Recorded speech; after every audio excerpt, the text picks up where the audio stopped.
Welcome to the Good, the Bad, and the Sequel Q&A. My name's Doug, with my daughter Emerson. Say hi, Emerson. Hi. Next week, Friday the 13th. So I'm so happy that we were able to get someone this time. The last two Friday the 13th, we wanted to cover one because we love doing that for that special time of year, but we just couldn't find anybody in time. But this time we got somebody from the first time that Jason truly appears as a man in Friday the 13th, Part 2, Baghead Jason. For it, I talked with an actor who loved the original film, which is so cool that he was able to get a part in the sequel. He played Scott, and that's actor Russell Todd. Russell, we talked about his journey from upstate New York. He grew up outside of Albany and Troy, and then he had a vision entering the Kodak Film Contest, doing like these shorts. And from that, he wanted to be a director, but that all changed. Somebody said, hey, you ever try acting? And the rest is history. He had an amazing story about an audition for a sporting goods store. If you're here because of that clip that I posted on social media, welcome. If you've been here before, welcome back. But yeah, dude, great storytelling. Then we talk about the journey of going to get Friday the 13th Part 2 while he's in New York. And he works with a buddy that does special effects that he grew up with, works on that movie too, so they kept connecting on films. And then amazing story about his buddy, working on SNL, doing the cone heads, like such cool stuff. We also talked chopping mall, landing a soap for a long time. He was on Another World for a few years, talked about that. And then one thing that was really cool was his transition afterwards. He was like, man, I want to try to do something different. And then he becomes an agent for steadicam operators up until like within the last year. And now he's back into acting. He has some roles that are coming out, which is pretty cool, upcoming. The ones that we talked about, If It Bleeds, Stiletto, Unholy Song 2. So great for Russell. So happy for him. Do me a favor, before I start the interview, please like us on all social media at Sequels Only. Wherever you're listening, please subscribe. And then if you want to watch an unedited version of this interview in video form, check out our YouTube channel just by searching The Good, the Bad, and the Sequel and subscribe there. A lot of other content that we have coming out there as well. Some little shorts, some other sort of sketches, top 5 lists, things like that. Just a lot of fun be able to do different forms of content along with this podcast. So without further ado, here is actor and the first Jason victim who took the machete, Russell Todd. So IMDb is usually not 100% accurate. Were you born and raised in Albany? Outside of Albany, in a place called Troy, just on the other side of the river. Yeah. One really funny thing, and again, when you work on a movie set, you never know what people talk about. But on Friday too, which we'll talk about later, but there was a guy Johnny in special effects from Albany. You're talking about John Caglione. Yes. Yeah, we grew up together. We were best friends.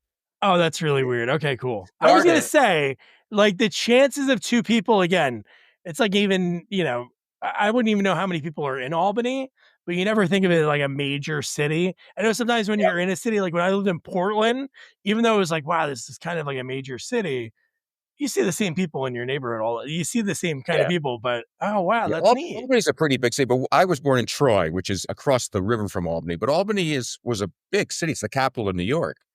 So pretty big city. But John and I were born in Troy, just a few blocks from each other. And we hung out.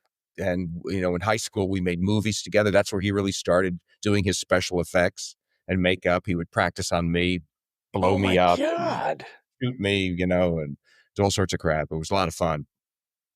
Wow, cool. So we'll talk about that a little bit. So how did the acting begin? Growing up in Troy, was it, watching movies, TV? Was it like a school play? How did that all begin?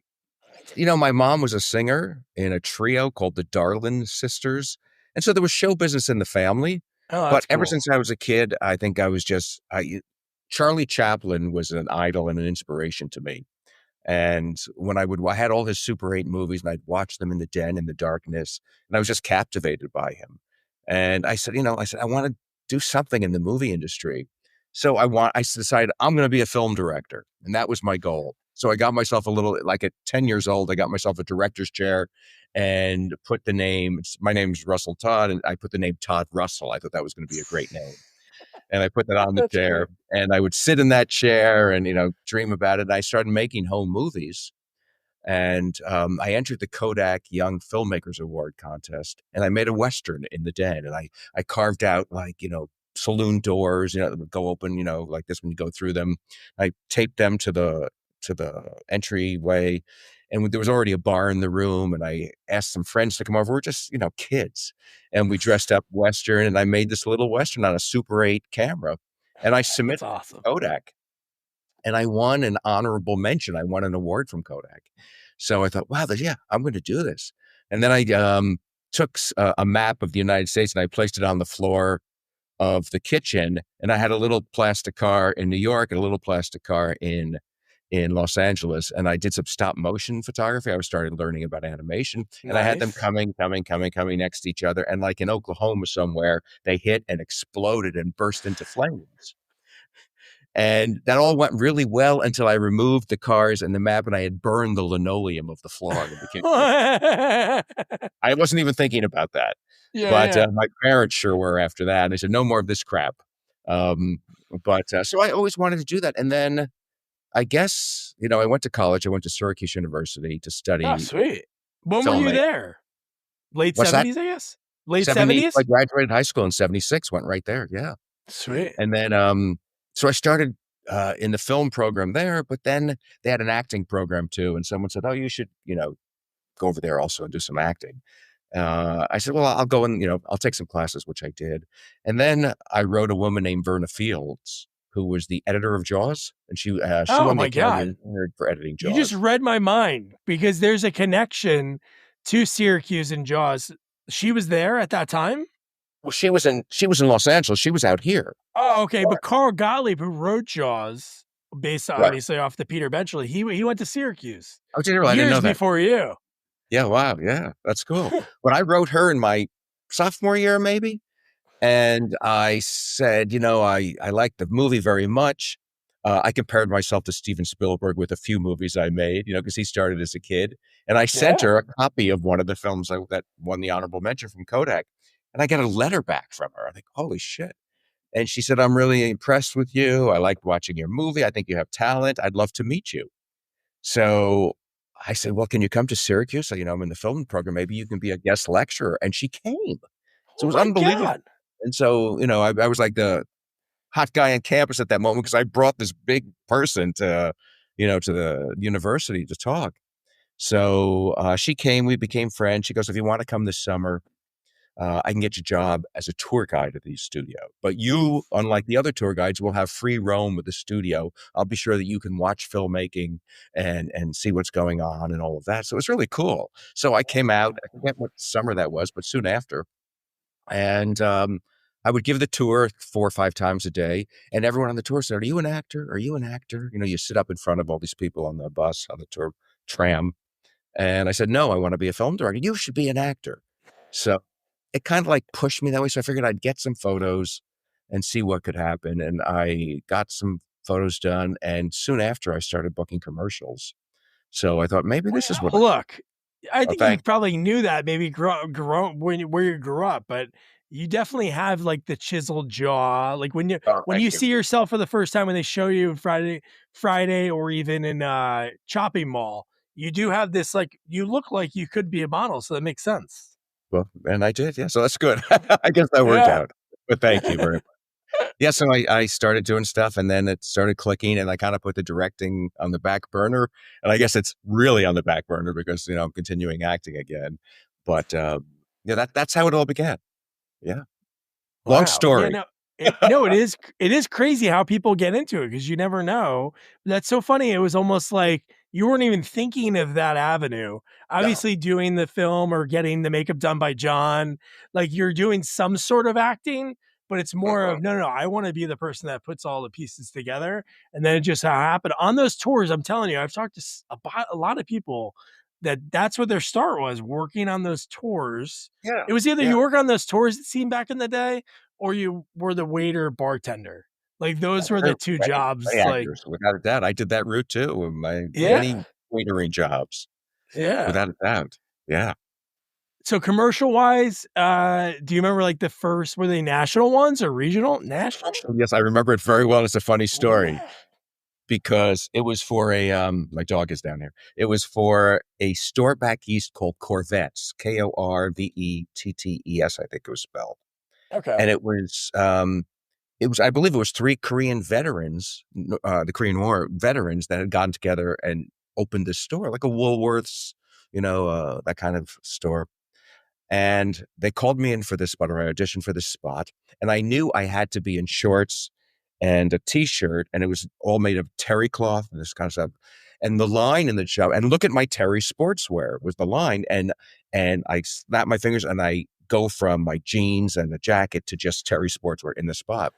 So I have a scar on my left leg just above my kneecap, and it's about that big. And I said, I'm going to be in shorts there. I don't want them to see it. So I had this brilliant idea to bring some crazy glue and some scissors to the audition. And before I go into the audition, I'll go in the men's room and I'll clip some hair from my leg, and in a conspicuous spot, and I'll crazy glue it over that scar so they don't see it.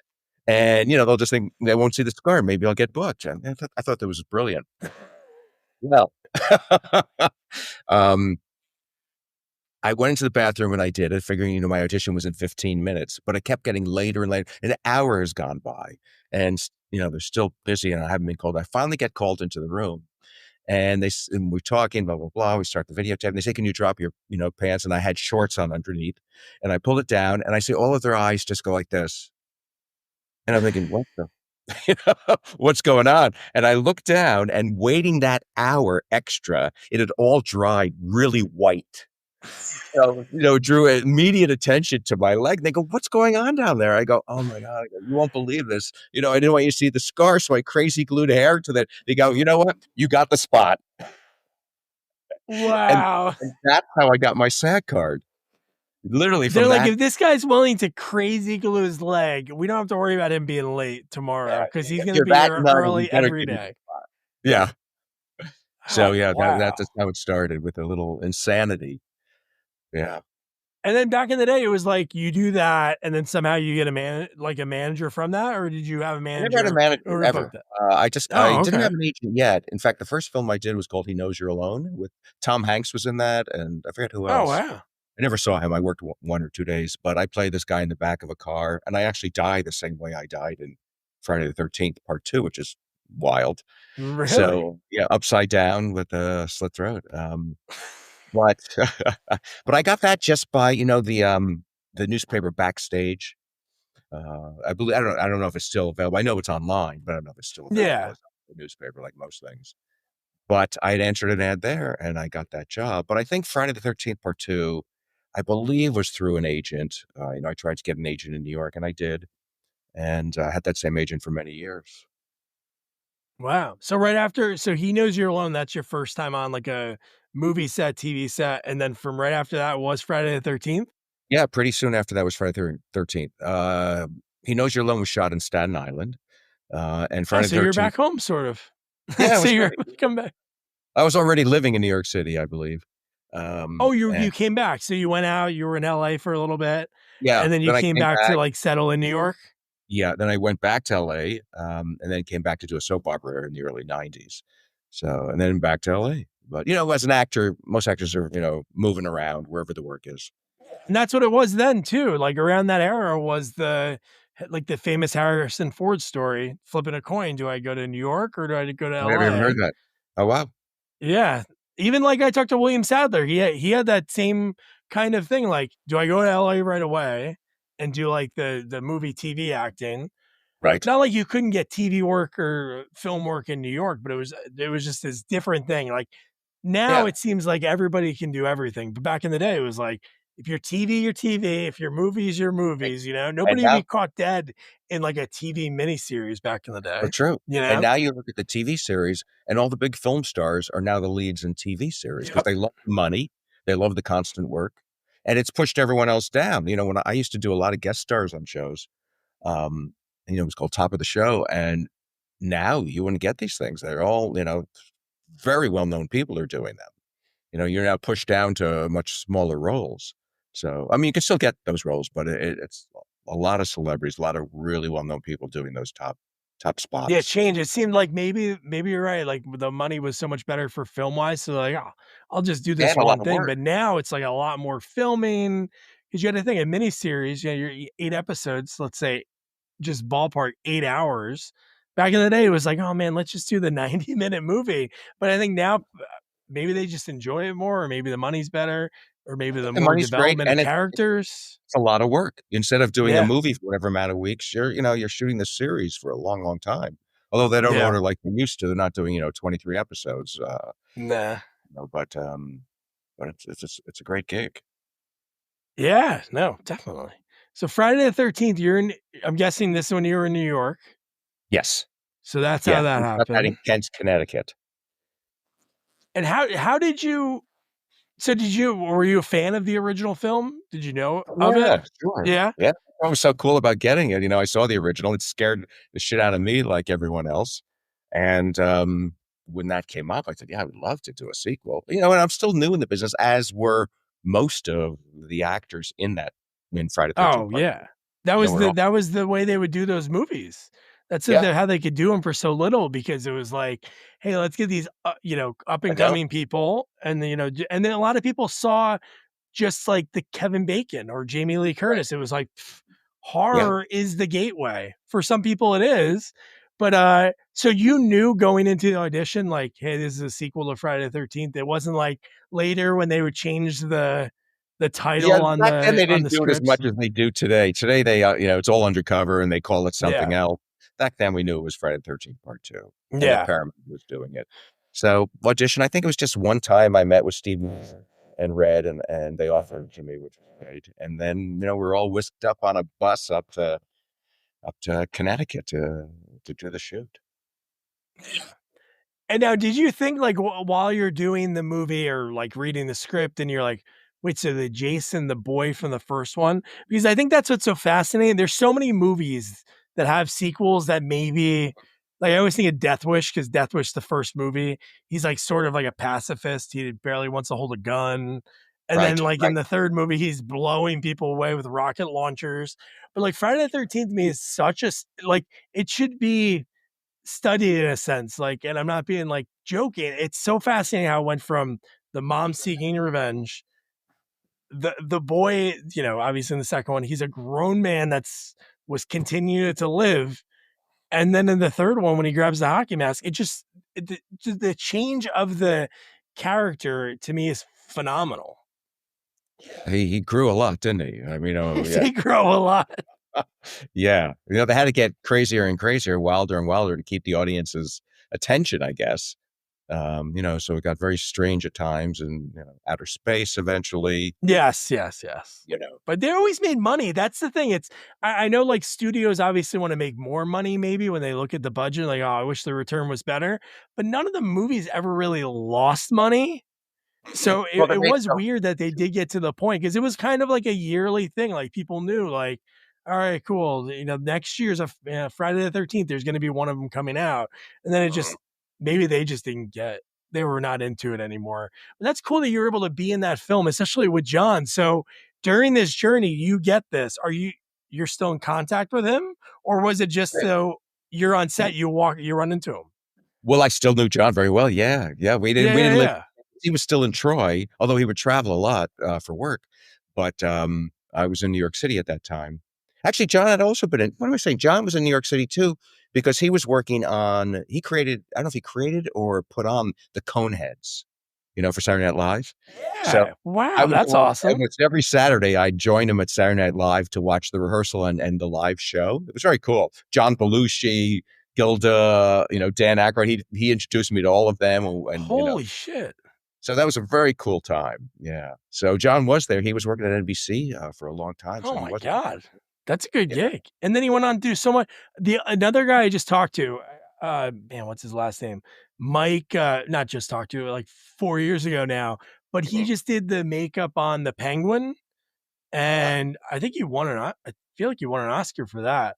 But he's And John doing it. He was, does all the Heidi Klum.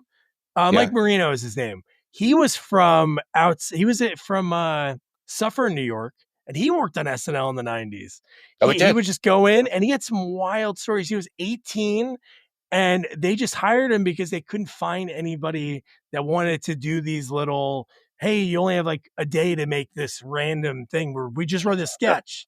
Yeah, Yeah, yeah, so he yeah. he had some wild stories, like being an 18-year-old kid, like drinking at these parties, like hanging out with all these older people that obviously Yeah. became on to who what. But man, so when you're going to SNL, that must have been pretty surreal because those people, I don't know, was it different back then? Were they larger than life? Sure they were. I mean, and that Yeah. Saturday Night Live had just begun, really. It was in Yeah. its infancy. So, and these guys, I still think were the best cast at that point.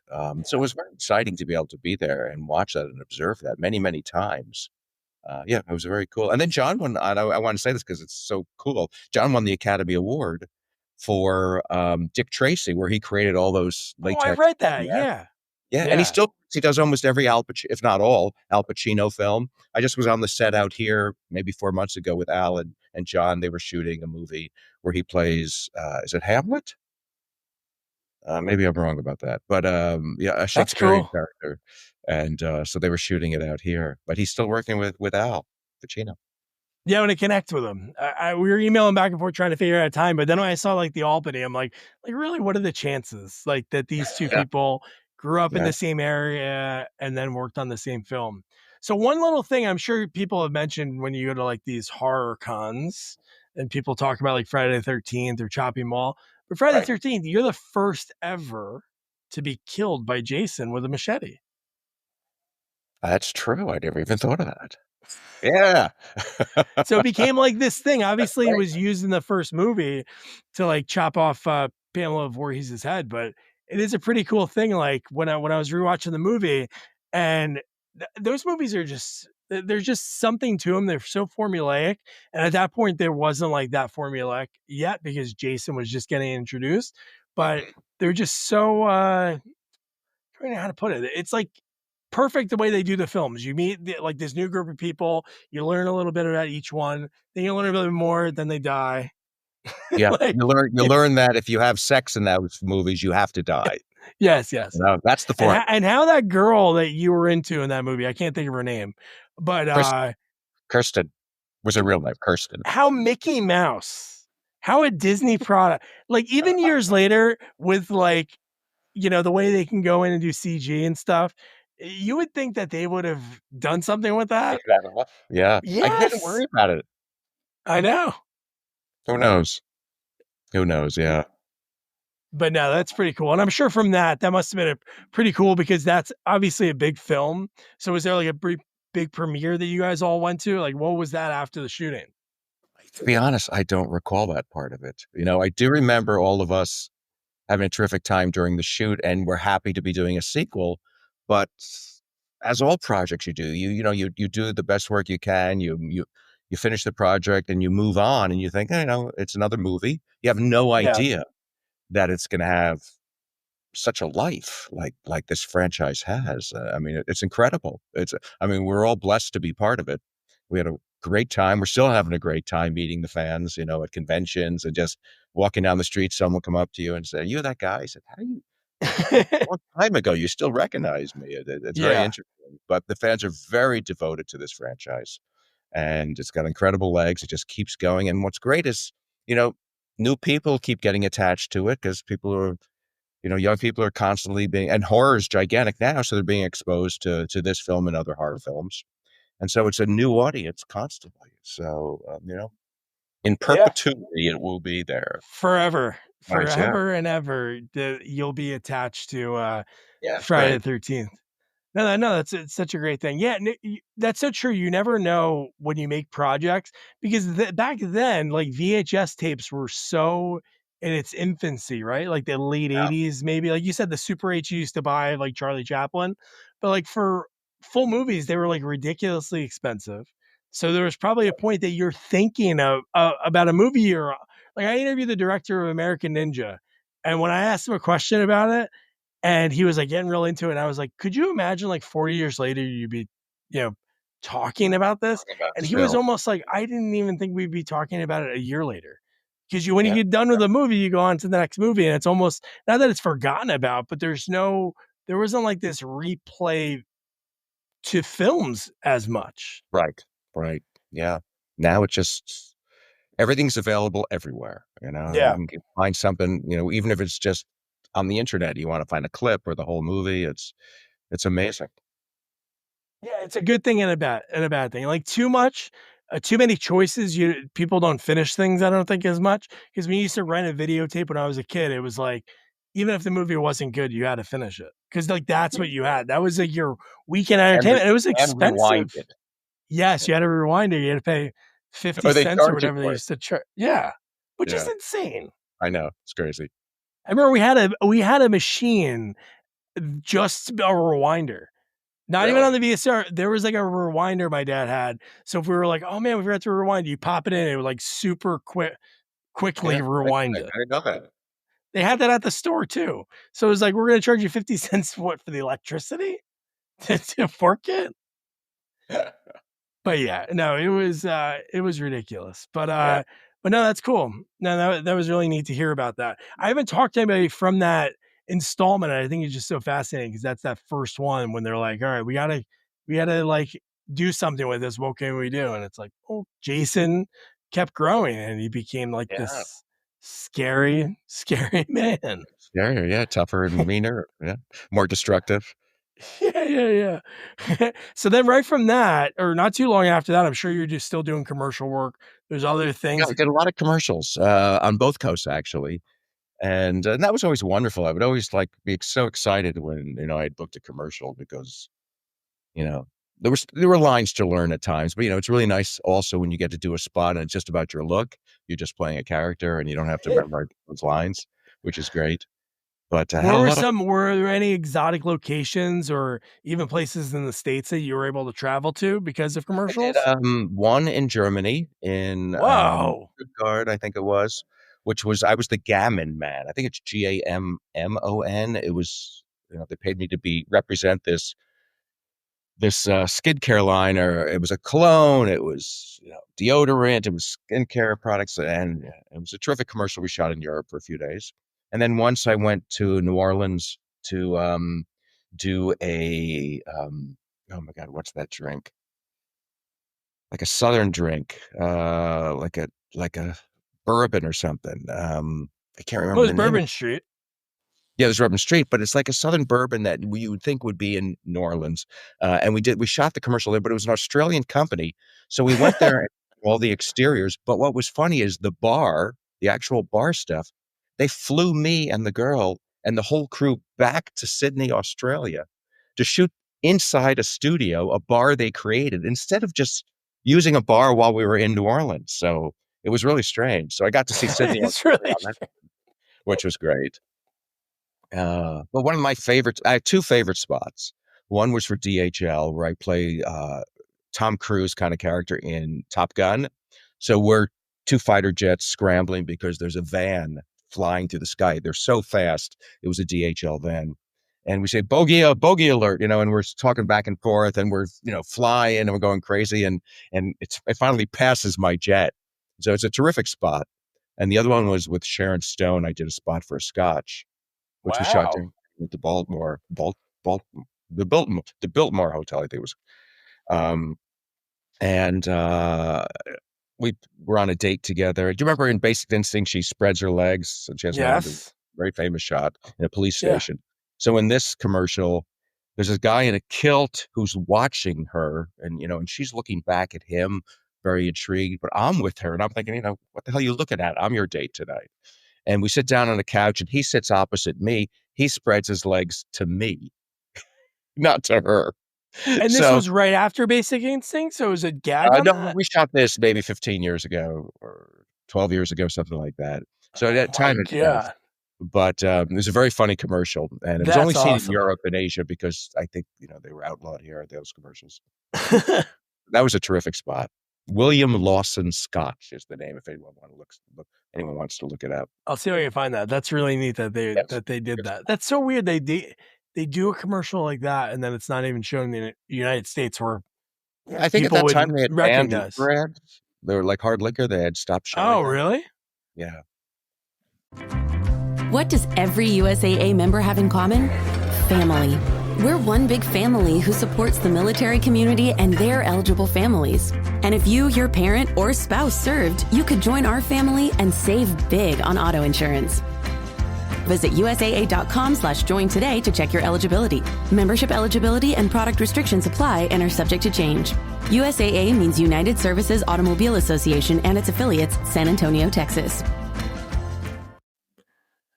Wow, so that's awesome. Again, it's so cool no matter what. Like you're working, you're getting paid, obviously, but I think the idea of just the travel to it and the Obviously. fact that this commercials paid like good money, then I'm not saying people that do commercials don't make anything now, but just They better paid you now. much better. There was these, they called them Class A usage, and if you had network spots, you made a lot of money. I did a Oh, Hawaiian yeah.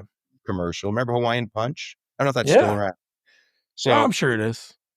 it's when the boxes came out. So we did a box and the can. Maybe there was a third one. Yeah, but we did a box and the can, but a 60 and a 30-second spot of each. And we shot for 2 or 3 days on a boat.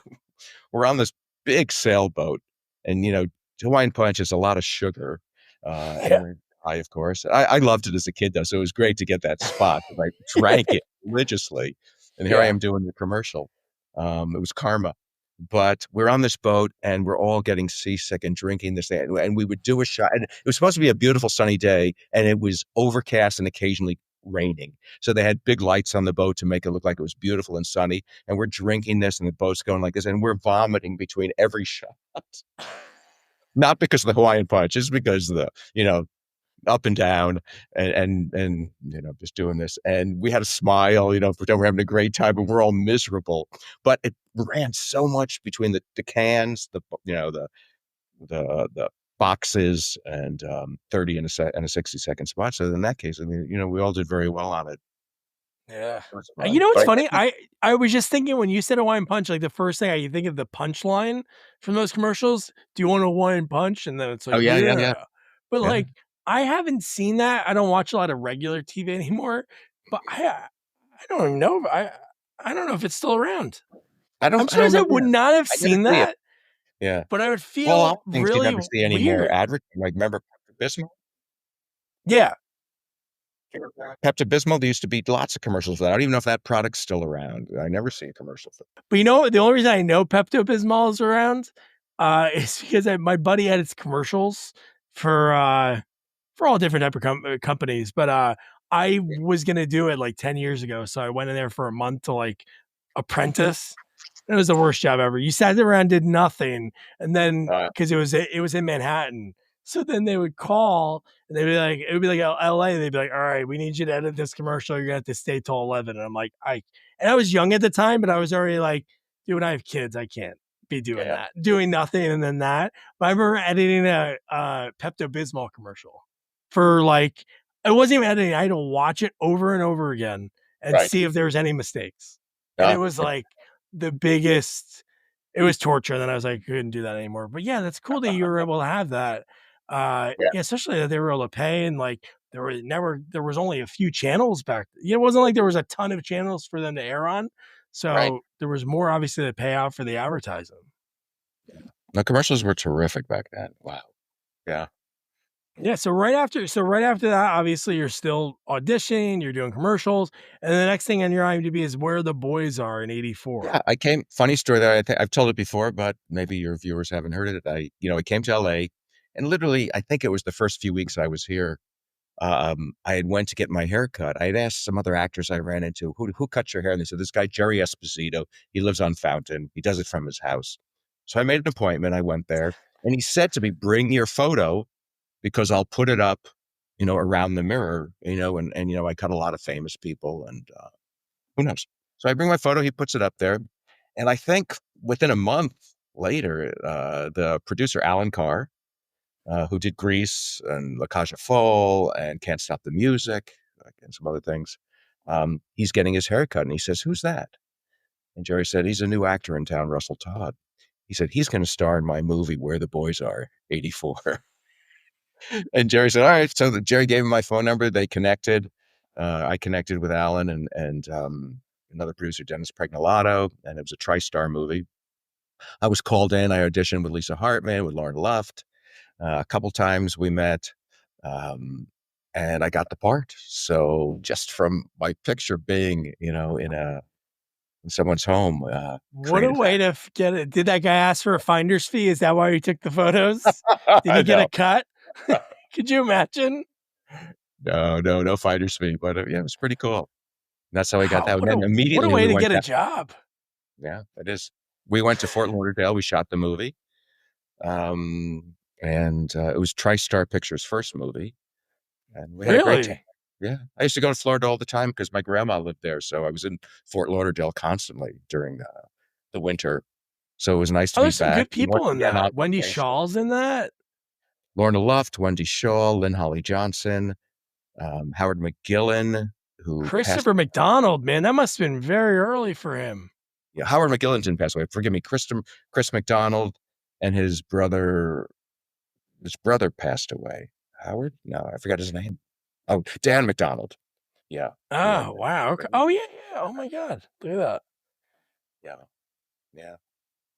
Wow. So whenever I interview people, I always go through the IMDb and I watch a few things. Mhm. And you had some shows that I don't remember watching as a kid, but one that I was shocked that I never heard of because again, there's people that are fans of shows and they might be like, oh, this is the best show ever or something.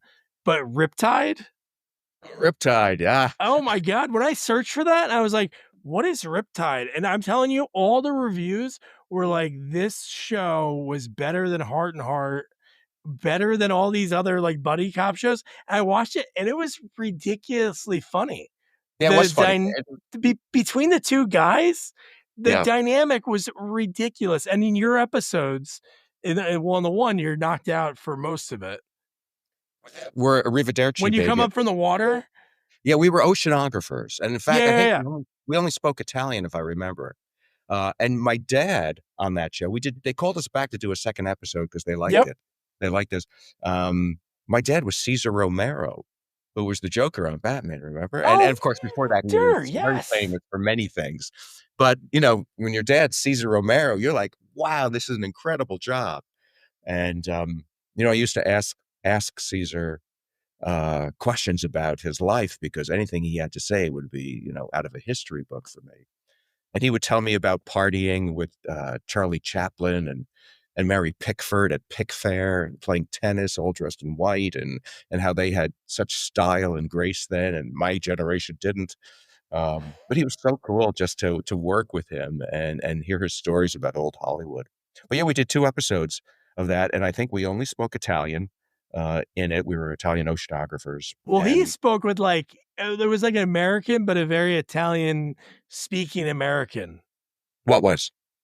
Like the way Cesar Romero would speak. Oh, it would be like, it was English words, but they were like it was almost like he was speaking like broken Italian. He was like, right. Oh, it's it. Like the way he did it. Yeah. But wow, that's amazing. I didn't even realize that was him. But now that you said it, there were so many scenes because obviously he's a legend. There were so many scenes he was going on for so long. And I'm like, I wonder what's going on. It's because it was him probably. He was funny in that. He was messing with those guys a lot. Line, the dialogue he had. But yeah, that's really cool, man. To be able to work, that's the coolest thing is working with folks, or when I talk to folks and interview them, like just the people, just the connection, like to be able, like you had the connection to Cesar Romero, talking to him, and then that goes to Charlie Chaplin, which goes to kind of something that fueled your beginnings, watching those Charlie Chaplin films. Yeah, it really did. It really started. What are the chances? I know. But I worked with Glenn Ford, who was a very famous Western actor and star. We did a TNT movie together called Border Shootout, where I played a bad guy with a good heart. So at first he's on the wrong side of the law, and then he decides at the end to come around and help the law. And that was a terrific experience. And again, he was a legend. So working with Glenn Ford and Chuck Connors, the rifleman, we did a movie together. called One Last Run, where I played a ski champion with some other ski guys, and he was like our mentor. And he, almost all of it took place in a bar where we were reminiscing about our experiences. You said that So was the show? Was that High Mountain Rangers? Or I no? Imagine Range is a different one with Robert Conrad.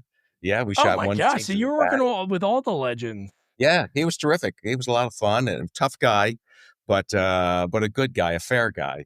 And we shot up in Lake Tahoe for one season, and we had so many toys on that show.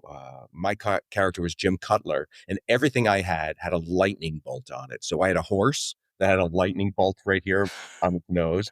I had a jet ski with a lightning bolt. I had a motorcycle, and what was the other one?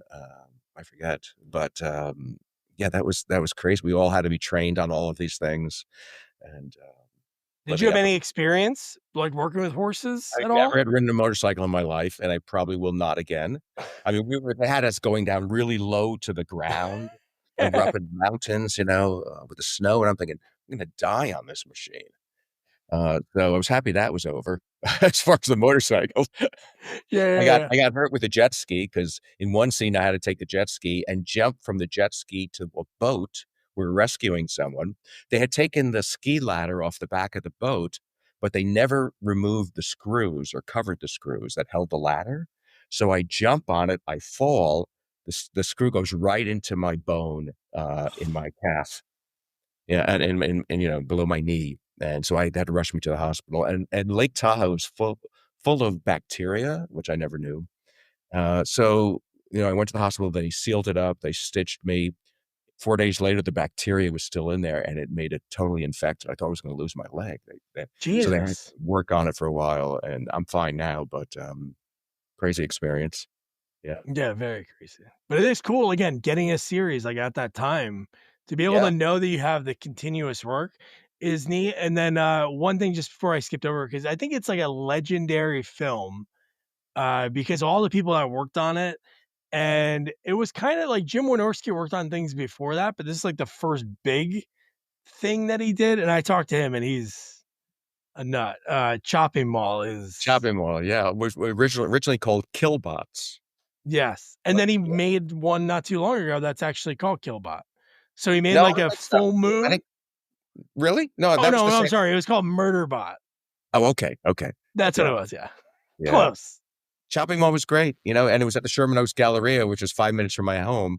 Yeah. And I'd shopped there for years. So it was really cool to go there. We would wait till it shut down 6, 7 o'clock at night or 8 o'clock at night.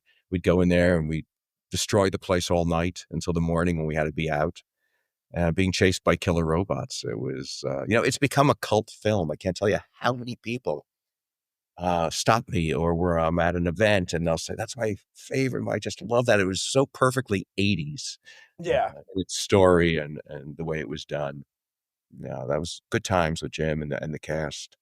Yeah. Great. Like great cast. And again, like it's so hokey, but it's fun. Like It works. watching It the works. robots like look at each other, or Yeah, even yeah. with I can't think of the guy's name. Man, he is such a great character actor. He plays like the scientist who's working in the lab, and he's looking. Oh, He's yeah, I more don't know like his name either. Yeah, yeah, yeah, but I he's know. in a million things. Like I Yeah, know he's the father, he's the stepdad in Child's Play too. Like he's in a ton of stuff. But like even him, like he's hearing like a sound behind him, and every time he looks, like the robot's like sort of moving, and he's just like, "Yeah, I'm totally fine. I'm gonna continue eating." And then he gets like in the back. But yeah. just the actresses in that movie too are like iconic. Like Barbara, that was Barbara Crampton. Barbara's probably her second. She did Fraternity Vacation like right around that time, Mhm. but that was like a big film for her, and she's still doing it. And she Yeah, actually looks I see exactly the same. Barbara, I see Kelly, I see Barbara, I see Tony. Yeah, We still see each other at events or, just run into each other, so it's really nice. yeah. But Kelly, right after this, she did, or was really right around the same. Fast Times might have been Fast Times just at before Ridgemont this, High, right? yeah. Yeah, But yeah, just such a fun movie. And again, it's silly the idea of it's in a mall. These yeah. robots go. Opening night It's when the robots are just being put online, and of course, lightning bolt hits the transformer on the roof, yeah. and they go Hey, let's crazy. let's party in the furniture store, which was such a trope. Like, I don't know if it was from this movie, but when I was a kid in the 90s, there were so many shows that did not the horror aspect of it, but it was like, hey, let's sneak into the mall. I remember Saved by the Bell did it. It was like a whole episode of them being like, let's camp in the sporting goods store in the mall. Right. Yeah.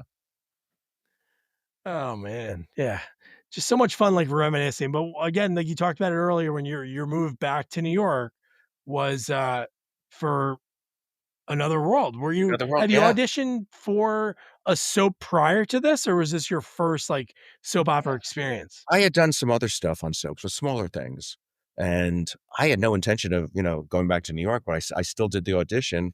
And I remember being in my den and getting a call saying, they'd like you, to hire you. I had gone into they flew me to New York to do an actual test with Anne Heche, on the stage. And I didn't think it was going to happen, but I came home and like a few days later, I got the call and they said, well, you're going to have to come to a 3-year contract. And I thought, wow, I'm going to move to New York for 3 years. But I was very excited. And yeah, I spent 3 years there, lived in the city, shot in Brooklyn, um, It's a and good made some life. good friends. What's that? That's a good life. Like in that at that time, New York was New York was good. It was clean at that point, right? That was right after.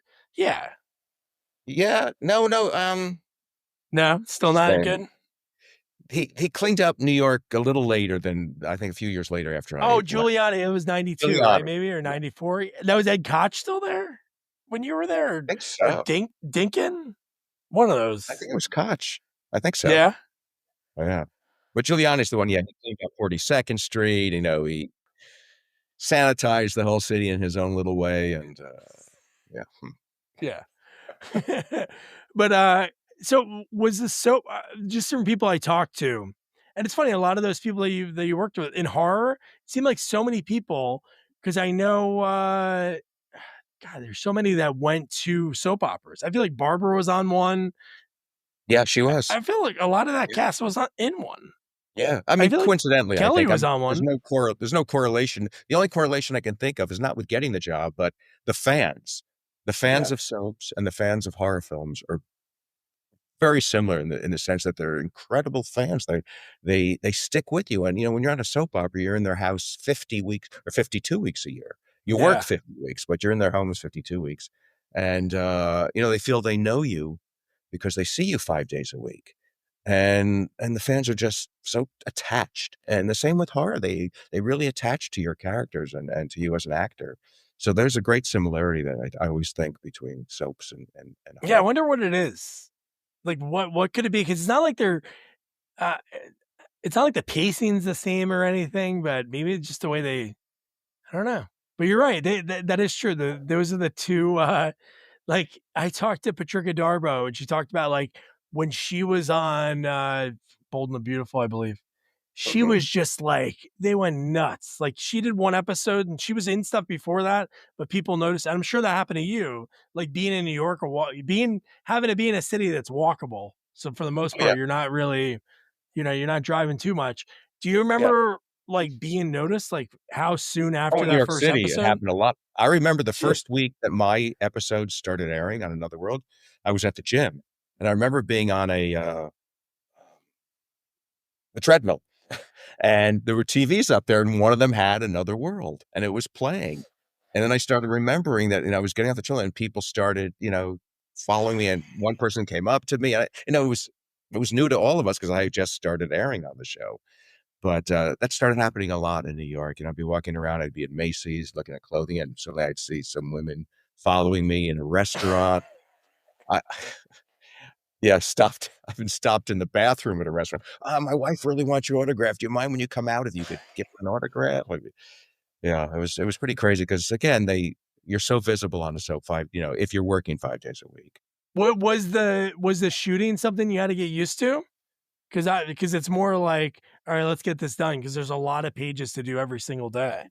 That's the toughest part, I think, on a soap is the memorization, and it gets easier and easier. Your mind is like a muscle, your brain, suddenly the words were jumping off the page into your memory. But at first, it was very difficult because the amount of words, an entire script in one day, not 3 or 4 or 8 pages like a movie, but an entire script in one day is being shot. So that was the toughest part. And it's in a sense, it's a factory. You know, you're going in almost every day and doing this character and these stories. Um, so you're spitting it out, and a lot of times they don't have you can't do 3, 4, 5 takes. They want you to get it. Sometimes you'd have the giggles, which happened a lot actually, especially with Carmen Duncan, who I miss.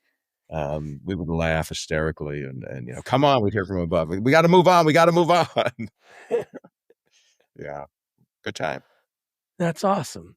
So since the way you got into the acting, when it was like, "Hey, are you an actor?" and you finally were like, "Yeah," and then that all started. Was there time that you had in between shooting that, like, or auditioning, that you did training or took classes or anything like that? Not while I was doing the show, but before the show I had trained. I'd worked with Lee Strasberg at himself in a group class at the Strasberg studio. Wow. When out here, I worked with another teacher in Los Angeles. But yeah, I think, there was always that. I took a comedy course to try to improve my comedy timing. Yeah, I think it's always good to work on yourself. That's always Yeah, it's helpful. always good to sharpen your tools and learn from other people or learn what not to do from other people. It's always good to do that. That's awesome. So obviously I know the answer to this question, like, because you, in the beginning, your dream was to be a director. Like, that's what you thought about. And obviously that got altered. Was there any other career paths that you had in your mind? Obviously, to do this business, you have to have that blinders on, like a horse, because it's so the failure rate's so high It in is. It is. Hollywood and being an acting. But was there any other careers that you thought of growing up? I always wanted to be in the entertainment industry. Well, yeah, that's Yeah. just always did, and I guess, like I said, my mom was a singer, so there was that influence. My parents were terrific. They always exposed myself and my 2 brothers to film, to theater, to concerts, to the arts. So it was always right there in my face, and I just gravitated toward it. Did they go into the arts at all, your brothers? No, no, they went a different direction, but, I guess it was just, early on, I thought this is the world I wanna be part of. Yeah. I didn't know what at first, where I would land, but yeah, always in the industry. And then, I when I left the soap opera, I came back and I opened up an agency. I don't know if you knew that, where I Oh, no represented. way. That's Yeah, awesome. it was my name, so I would remember it when I would wake up.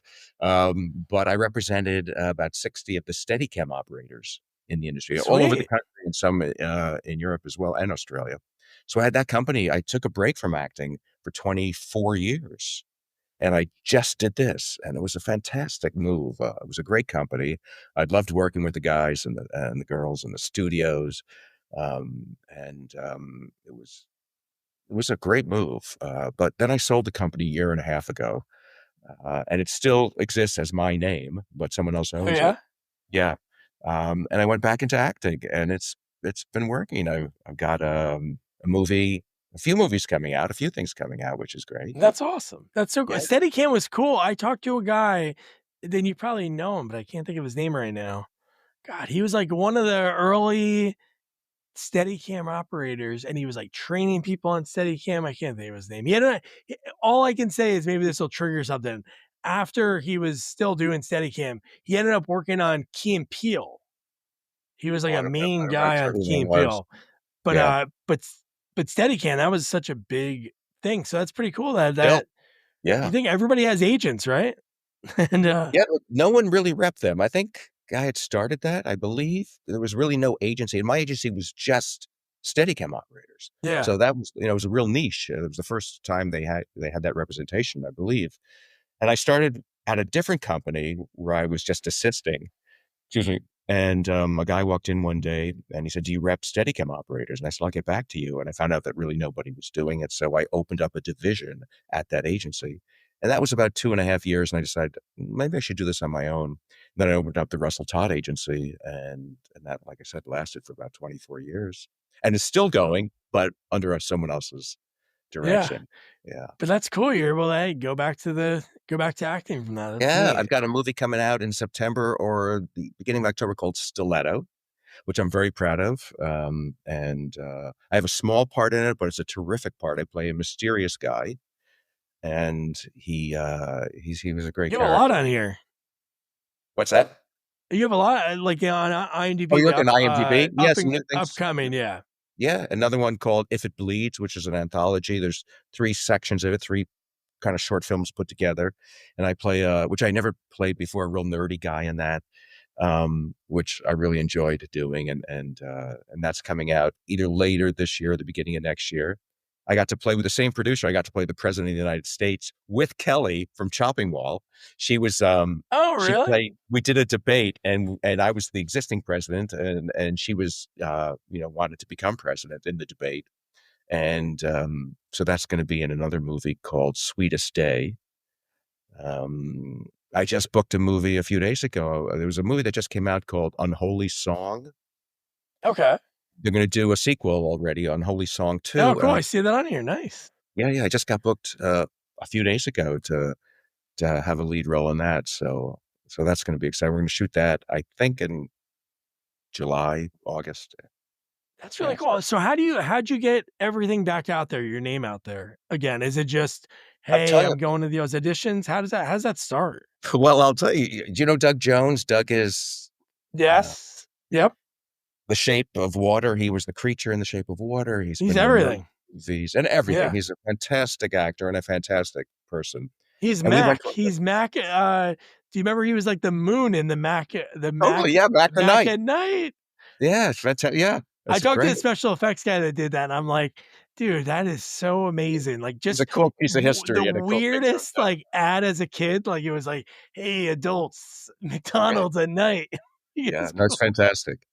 But he's done so many things. But we went to a Christmas party 2 years ago, and there was a guy there, Matt, who is a producer, and Doug introduced me to Matt. Matt said, "I know who you are. You were in Friday the 13th Part 2."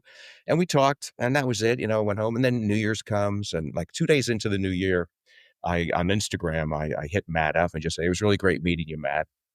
Be great to work together someday."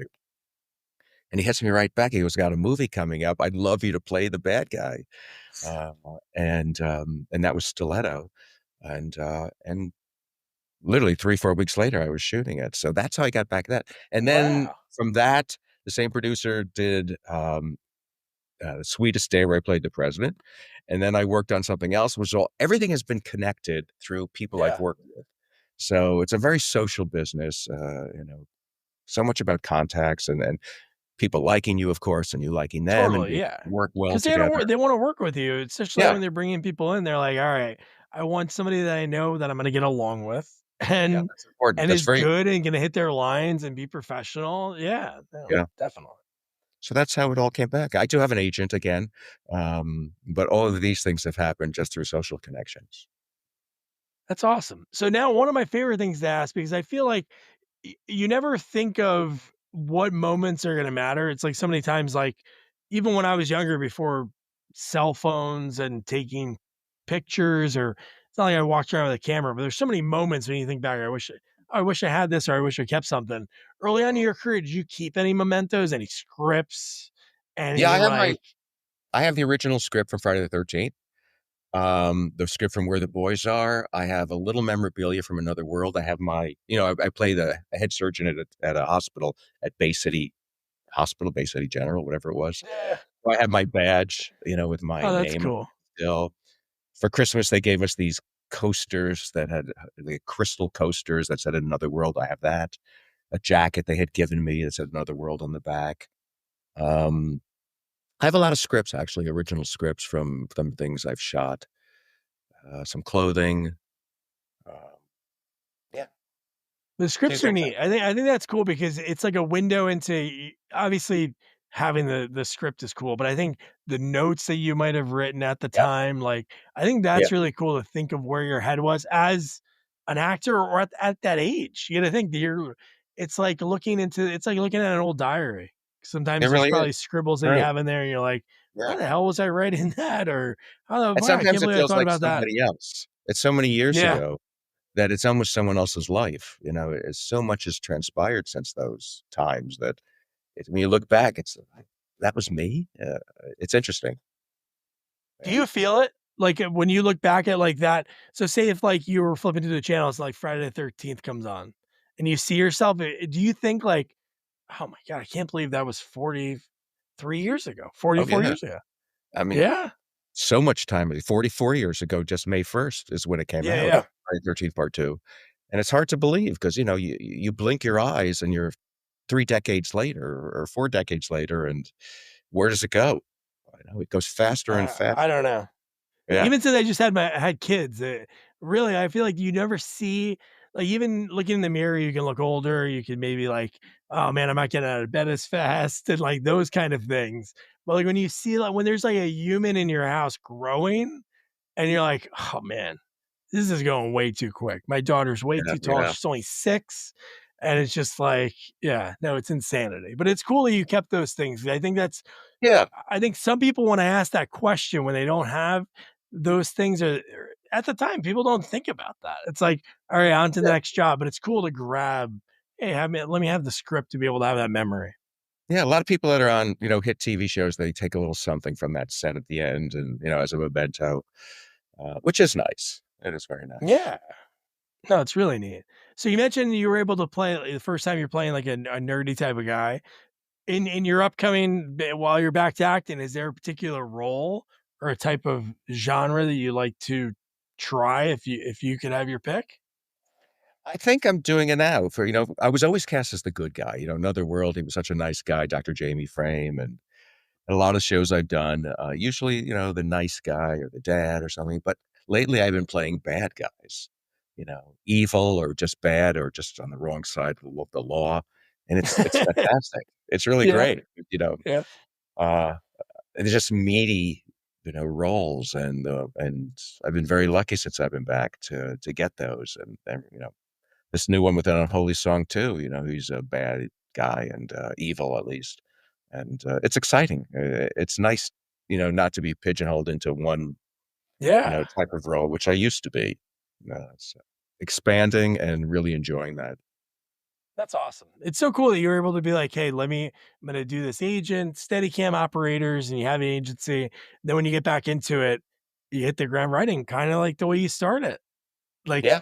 Yeah. right, that's good. Kinda cool. I mean, I'm very happy, I'm very blessed and grateful that, I can come back to it, and I think it's a much better time for me. When you're beginning and you start as an actor, there's a lot of insecurity. There's insecurity through all of it, of course, but there's so Yeah. much just beginning.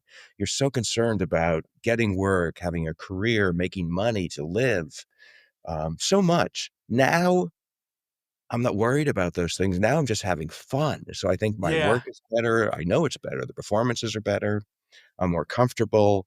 I'm enjoying it more. And, you can't buy that. It's Yeah, you're just freer. It's yeah, like when but you're right. Sometimes you can if you really need something so bad, you can come off desperate if you're like, "Oh," yeah, and sometimes that might work, be like, "I need this job." Like, as a yeah, 21-year-old, I need to pay my rent this month, but sure. no, Sure. it makes it a lot easier mentally when you can go into something and you're like, "Pff, Which this doesn't matter." Like, I want this, but it's not the end of the world. Well, true. Russell, man, I'm happy we connected. This has been a lot of fun. I Me think it's so too. cool when you Thank talk to you. people, when I do these and I take, like, kinda, like, pride in it. These aren't things that people talk about too often. It's Mhm. not like an actor say, "Hey, how'd you get started?" So I always think it's really cool. Like, when I first started this, I was obviously sorta nervous I could always talk to people because I did door-to-door sales for years, but I always was like, "Man, what can make this unique?" And, Right. I talked to Eric Roberts, and he was like I couldn't believe he was just like, "Oh, man, what a trip down memory lane. I never talk about those films," or because I Yeah. was like, I'm sure Eric gets asked about all these films that everybody knows. It's all about, like, watching those other ones because you never know, like, from anybody's IMDb, like, what's gonna have, like, that big memory for them. Right. So, I just worked with yeah, n Eric and I just did a podcast together. I never saw Eric that day because we went into the studio in different times, but it's called yeah. Seduction, and it's going to be coming out, I think, in September on all those podcast platforms. Oh, like an audio story, Yeah, like an it old was a radio story. play. I played Tony, the lead guy in it. I forget which role Eric is playing, but it's pretty much a true story, and it's a terrific story, and that'll be coming out. But I run into Eric at conventions a lot, and he's just great. He'll come up to you and grab you and hug you and rub your head, and he's got a great sense of humor, and he He works has a lot of nuts. fun. He He has really a lot. loves what he does. Like He he does. does all those films, and it was great. Like he basically like answered the question before I even asked it, but he's like in '95, I just said I'm gonna start saying yes to these movies, and he was like, man, I was able to go to India this one time, able to do this, and like all these different. And his wife's amazing too. His wife's super famous, and like I'm not saying I would know her obviously I know Eric, but just my dad had me watch Animal House so many times as a kid. So Mhm. knowing like, oh my God, look at her like in that movie, man. So no, Yeah. it is So, neat. And it's that's cool. The radio play thing, I gotta look into those more. Because my yeah. wife had one that was like Jason Alexander about some hotel one time. It was super enjoyable on a road trip. So I'll have to check it out. Seduction. Yeah, Seduction, it's called. Thank you, Russell. I appreciate it, Thank man. When you. this And if comes, you this will be out next month, and I'll send you the link. But best of luck, man. Right, and if people wanna check me out on Instagram, it's Russell Todd LA. And Perfect. also, I just recently signed up for that Cameo where people can get videos because I've Oh, been getting really? Cool. people have been writing me on Instagram, "Can I get a video?" So I said, "Let's do it through Cameo." So that's available too. Oh, cool. What would have been the most so far that you've gotten? Soap related or horror related? Like when the request wise. One was, a couple of soap fans, so I did it for them, and there was soap. Another was, a question about, another soap I did called Capital, where I came in and replaced someone who got in an accident in real life, and I Oh my God. replaced, that guy, played Geordie Clegg. I think it was, like, for 6, 8 months, so they had asked me some stories about that. Those are the recent 2. Yeah. Cool. That's awesome. Yeah, I'll put the links for those in there. Those are really neat because if you don't have the opportunity to go to Comic Cons or they're not in your area, at least you could still Yeah, ask those questions and interact with people. sure. Awesome, Russell. Have a good rest of your day. I appreciate it, man. It was a pleasure, Doug. Thank you very much. Wasn't Russell great, man? So many amazing stories. I love the audition story. I thought that was so neat. And then being able to, hang out SNL After Party in the prime of SNL. I always love SNL no matter what, but that is like the Godfathers, the Four Horsemen era of the cast. And they started off. If they weren't good, it wouldn't have lasted. So very cool. Russell, thank you so much. Now your homework, it's that time you should be watching already, or you already should know it. You're already thinking about, wow, what's that horror movie with Mickey Mouse? Friday the 13th Part 2 on that girl's shirt. And that's Russell's love interest in the movie. So your homework, Friday the 13th Part 2. And don't forget to review, rate, share our podcast. Follow us on all social media at Sequels Only. And don't forget to check our website, sequelsonly.com. Good night. Bye-bye. Again. Good night. Good night, guys.